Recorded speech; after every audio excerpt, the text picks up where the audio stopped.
Monkey Darlings. This week I'm going to give you a brief look into the research I do for my books. Hint: Google is my friend, and so is YouTube, and so are lots and lots and lots of books. For Requiem in E Sharp, I probably did the most research I have ever done for any of my books. And I actually do quite a bit of research for all my books, but not so much that it stands in the way of actually writing the book that I'm doing the research for. I read a shit ton of books on serial killers for Requiem. Here are some of them. Yeah. Okay, that's just a few of them. Okay? Like, see, can you see that's like a lot of books. And it's quite, yeah, anyway. Yeah. I even spent time talking to the head of the South African Psychology Unit in charge of tracking serial killers in South Africa. One of the very important things I learned from that experience is that if a cop who tracks serial killers asks if you are squeamish, you say yes. Like, full on, hell yeah, I am very squeamish. Do not go, well, I write horror, what do you think? If he smiles and goes, really? And proceeds to show you photos of what real crime scenes look like, you run, like really fast, that away from the photos, because you cannot unsee that shit. Like, trust me. And then of course you're dealing with a guy who tracks serial killers. So, and psychopaths. So how the fuck do you react to those photos when you're highly fascinated but at the same time trying not to hurl? Because it's real people who have died really, really badly. But you're still fascinated. So how the fuck do you act without looking like a psycho? It's a conundrum. One that I probably failed at miserably, and now the guy probably thinks I'm a psycho serial killer. Or have those tendencies, and that's why I write what I do write. But sure.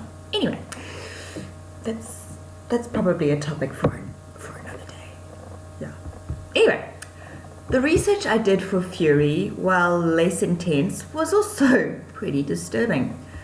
Until I started writing Fury and getting into the research for it, I thought snuff movies and the human trafficking behind those snuff movies was a myth. And that there wasn't a real market for that sort of shit, and that the dark web was also a myth. Well, they're not. They're actually real. There is such a thing as snuff movies.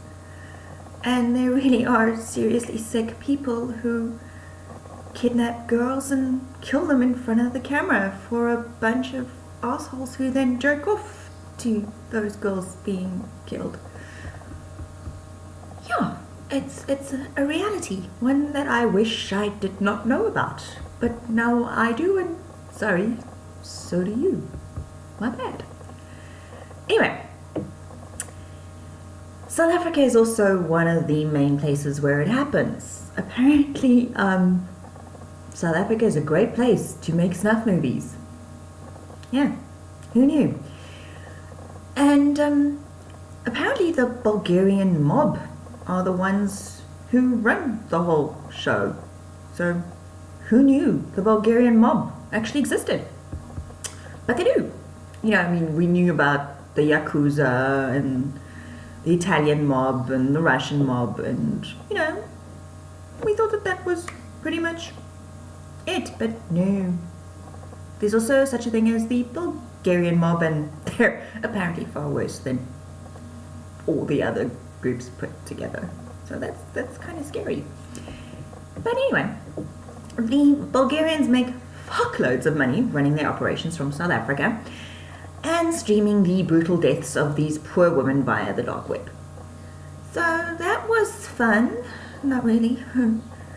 It's amazing what you find out while having conversations with people who work with the police and other law enforcement agencies around the world, but you just don't use their names anywhere in the book or in the acknowledgement sections because, you know, that could get them into shit. So, anyway, thankfully my research for the Ray series has been far more fun. I've been watching videos on YouTube about sword fighting and doing research into far off places. Like right now I'm researching Ethiopia, which by the way grows some of the finest coffee beans, but is also currently experiencing some political turmoil, which will add some interesting background color for the next book, which is Consequence, just so you know. And speaking of Consequence, I should probably get back to working on it, and so I can get it done and dusted and published for you to read as soon as possible. But anyway, if you've enjoyed this video, please hit the like button, and if you're interested in keeping up with my writing and publishing journey, hit that subscribe button. Pretty please, with a cherry on top. And if you've read any of my books and enjoyed them, be a freaky darling and please leave a review wherever you bought it. Thanks for watching, and until next time, wish me luck.